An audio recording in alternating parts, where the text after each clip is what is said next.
Hey guys, कैसे हो आप लोग। दोस्तों मैं हूं आकाश पांडे और आज का जो वीडियो है इसका जो टॉपिक है बड़ा ही इंटरेस्टिंग है, हाउ टू बिकम रिच। और ये टॉपिक ऐसा है कि इस टॉपिक के लिए सबकी अपनी खुद की अलग अलग राय है। मतलब अगर एक बंदे से पूछोगे तो वो बोलेगा रिच का डिफिनीशन ये, दूसरे से बोलोगे उसका रिच का डिफिनीशन अलग हो जाएगा, तीसरे से बोलोगे रिच का डिफिनीशन उसका अलग हो जाएगा। सबके लिए अलग अलग रिच का डिफिनीशन होगा। तो इसलिए ये मेरा वर्जन ऑफ रिच है, यानी जो हम लोग का एज ग्रुप है, ठीक है, जो अभी भी कॉलेज पास आउट हुए हैं, 2 4 साल 5 साल 6 साल जॉब कर रहे हैं, इस ग्रुप में अगर रिच का डिफिनीशन देखा जाए तो वो शायद इस वीडियो में आपको कवर कर पाऊंगा और एक्चुअली में आपको समझ में आ जाएगा, हाँ यार ये शायद राइट पर डिफिनीशन है for this age group. That's it. चलिए वीडियो को शुरुआत करते हो, समझते हैं how to become rich. Guys आप सबने को याद होगा कि जब लोग छोटे छोटे बच्चे थे तो फिर हम लोग के घर अगर मामा के यहाँ जाते थे तो हमें अगर 50 रुपए मिल गया, 10 रुपए मिल गया, तो हम लोग मतलब अगर 1 2 क्लास में जब पढ़ते थे तो हमें 10 रुपए मिलता था तो हमें लगता था यार 10 रुपए है हमारे पास, हमको बड़ा रिच फील होता था। ठीक है, 50 मिल गया मतलब क्या है, मतलब किसी को समझना है क्या? नहीं नहीं समझना नहीं, क्योंकि 1 रुपए का तो नटखट आएगा, 49 रुपए तो जेब में होंगे। नटखट एक छोटा सा होता था जैसे चिप्स होता है, ऐसे खाने को होता था। तो मतलब हमको उस टाइम पे 50 रुपए में हम रिच बन जाते थे, 10 रुपए में एकदम अकड़ के चलते थे। ऐसा क्या होता था? और आज के टाइम में वही 10 20 50 हमें पता नहीं चलता है। ठीक है, तो आप बोलोगे महंगाई, महंगाई की बात नहीं है भाई। बात यह है कि उस समय जो 10 रुपए या फिर 50 रुपए हमको मिलते थे, सबका अपना अलग अलग रहा होगा। हमें 10 मिलता था, बाद में थोड़े बड़े हुए तो 50 मिलने लगा, फिर 100 मिलने लगा। अब तो ज्यादा मिलने लगता है बट हम लेते नहीं किसी से। तो कुल मिला के क्या हो रहा है कि जब उस टाइम पे 10 मिलता था हम क्यों रिच फील करते थे? रीजन ये था कि हमारा खर्चा ही कम था। क्या खर्चा था? खाना हमको मिलेगा, सैंडल हमको मिलेगा, एक क्या खरीदना है, टॉफी खरीदना है 1 2 रुपए की। ठीक है, चॉकलेट तो हम लोग उतना ज्यादा पता ही नहीं था, गांव में इतना मिलता ही नहीं था। तो हम लोग टॉफी खा के 1 रुपए के 50 पैसे की 25 पैसे की टॉफी खा के हैप्पी हो जाते थे। तो हमें रिच फील होता था क्योंकि 25 पैसे 50 पैसे और 1 रुपए का हमारा टारगेट था खर्च का, और हमें 9 रुपए पूरी सेविंग के होते थे। और आज के टाइम में क्या हो गया, ये अपोजिट हो गया है। ठीक है, खर्चा 15,000 का हो गया है तो हमारी जो सैलरी हो 10,000 है। ठीक है, खर्चा 50,000 का है तो हमारी जो सैलरी हो 40,000 रुपए है। मतलब हमारा खर्चा बढ़ गया है और जो हमारा वर्क करना है, जो जो चीजें हमें करना है, ठीक है, वो जो इनकम हमारी आ रही है वो थोड़ी कम है उससे। तो इसकी वजह से हम लोग रिच फील नहीं कर पाते हैं। तो कैसे बने यार, रिच कैसे बने? वो ऑफिस टाइम वाला जो, सॉरी, बचपन वाला जो टाइम है वो कैसे लेके आए कि हमको 1 2 रुपए 5 रुपए का खर्चा है और 10 रुपए मिल चुका है। ठीक है, तो जो मैं फॉलो करता हूं वो मैं आपको बताता हूं। आपका वर्जन अलग हो सकता है, मैं आपका टोटली रिस्पेक्ट करता हूं उस वर्जन का। मैंने क्या किया, मैंने अपने खर्चे को थोड़ा सा शॉर्ट किया था। ठीक है, और शॉर्ट करके मैंने थोड़ी सेविंग की थी। सेविंग कैसे किया था? सेविंग किया था कि मेरा मेन टारगेट ये था कि मैं अपने आप को मेंटली 6 मंथ के लिए फ्री किया था।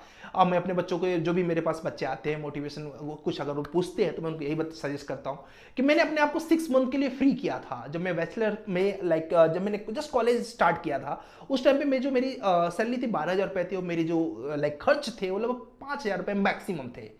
तो जो एक्स्ट्रा पैसे होते थे मैंने उनको थोड़े थोड़े करके सेव करना स्टार्ट किया था। और जिस जिस दिन ऐसा हुआ कि 6 महीने का सर्वाइवल अमाउंट हमारे पास आ गया, लगभग 25 या 30 हजार रुपए ही था उस टाइम पे, बहुत था हमारे लिए वो। 25 से 30 हजार रुपए आने के बाद मेरे माइंड में एक कॉन्फिडेंस आ गया था कि आज अगर मुझे कंपनी निकाल देगी, प्राइवेट कंपनी का सबसे बड़ा चक्कर है, पता नहीं कब निकाल दे, कौन कंप्लेन कर दे, बाहर कोई सरकारी नौकरी तो है नहीं। तो जैसे मेरे पास 6 मंथ की सेविंग आई थी, मेरे को लगा कि यार अब मैं थोड़ा सा तो रिच बन चुका हूं, था तो 25 30 हजार रुपए ही, बट मुझे ये पता था आज कंपनी निकाल दे क्या फर्क पड़ता है, 6 महीने की सेविंग है, घर पे नहीं बताऊंगा कि जॉब चली गई है, मैं 6 महीने क्या 1 2 महीने में तो सर्च ही कर लूंगा। तो वहां पर मैं रिच था, राइट, 25 हजार रुपए में भी रिच बन गया। वही सिचुएशन हुआ ना जैसे बचपन में हुआ था। फिर मेरा माइंड जब इस लेवल पे हम लोग आए तो हमने जॉब स्विच किया, फिर मेरी सैलरी थोड़ी ठीक ठाक हो गई, तो फिर मेरे को लगा कि यार अब थोड़ा ज़्यादा टाइम को सेव करना चाहिए। फिर मैंने अपने आप को फ्री बनाया है 1 साल के लिए, और 1 साल के लिए जब फ्री बनाया तो मुझे लगने लगा कि मैं थोड़ा और रिच बन गया। ठीक है, क्योंकि उस टाइम पे ऐसा सिचुएशन था कि जॉब चली जाए, जो भी हो जाए होने दो, 1 साल तक मुझे कोई कुछ बोलने वाला नहीं है। और मेरा मेन टारगेट था 3 इयर्स का। 3 इयर्स जैसे ही मैंने कंप्लीट किया, मुझे उस दिन जो कॉन्फिडेंस आया, शायद मेरे को वही फील हुआ कि no I am okay with that. ठीक है, 3 साल तक के लिए मैंने जब सेविंग कर लिया तो डेफिनेटली कोविड वगैरह का भी सिचुएशन आया, बट हमें उतना फर्क ही नहीं पड़ा। रीजन ये था कि हमने वो स्टेप्स को थोड़े से पहले से ही स्टार्ट कर लिया था, थोड़ी थोड़ी सेविंग्स के लिए। आपको वो सोच रहे होगे कैसे सेविंग किया, कहाँ सेविंग किया, तो बता दूंगा उसके बारे में भी कभी। बट मेरा कुल मिला के माइंड बना कि 3 इयर्स के लिए कर देते हैं, और जिस दिन मेरे 3 इयर्स से मैंने सेव कर लिया, मेरे को लगा कि now I am okay with that. ठीक है, तो कुल मिला के हर एक इंसान के लिए अपना रिच का एक अलग अलग डिफिनीशन है। तो मैं आपको बस यही सजेस्ट करूंगा, आप 3 इयर्स जब मेरे फ्री हो गए तब क्या हो गया, उसके बाद में थोड़ा सा फिर तो शेयर में डाल दो, फिर यहाँ डाल देते, फिर वो करते। क्यों? क्योंकि मुझे पता है कि एक जगह मैंने सेव कर रखे है ना, अब मैं जो भी लगाना है, मैंने कई बिजनेस किए, मतलब उसके बाद ऐसा पागलपंती भी आती है कि चलो ये ट्राई करते हैं, बिजनेस किए, कई बिजनेस फ्लॉप हुए, कई बिजनेस ग्रो हुए, ठीक है। तो वो सारी चीज मैंने सीखा उसके बाद। बट ये सब कब किया, जब हमारा 3 इयर्स सेव हो गया था। और इसके बाद अच्छी चीज पता है क्या थी, मेरे को बहुत दिन से मेरा ऐसा था कि मैं अपना बिजनेस स्टार्ट करूंगा, मैं खुद की बिल्डिंग्स तैयार करवाऊंगा और लोगों को सेल करके दूंगा। बट आपको पता है जॉब के टाइम पे ये पॉसिबल नहीं होता है। तो मैंने सोचा था कि जब 3 साल मेरा सेव हो जाएगा तभी मैंने ये सब काम स्टार्ट करूंगा। और थैंक गॉड, टच वुड, कि मेरे जब 3 साल कंप्लीट हुए, तो 3 साल मतलब जॉब के 3 साल नहीं, 3 साल मतलब माइंड से मैं 3 साल के लिए फ्री हुआ, तब मैंने ये सारे काम करना स्टार्ट किया। कहीं फ्लॉप हुआ, कहीं सक्सेस हुआ, वो मैटर नहीं करता, क्योंकि डेफिनेटली हमने एक जगह पे अपने आप को सेव कर रखा है। अब तो खेलने के लिए निकले हैं, क्रिकेट खेलेंगे, या तो छक्का जाएगा या चौका, या फिर आउट हो जाएंगे, इससे ज़्यादा कुछ होगा नहीं, फिर से खेलेंगे, ठीक है। तो वो एक अलग डिफिनीशन हो गया। तो मेरी डिफिनीशन अगर बोलोगे, और मुझे लगता है कि अगर इस एज ग्रुप की डिफिनीशन अगर हो तो यही होनी चाहिए कि 6 मंथ सबसे पहले अपने आप को सेव करो।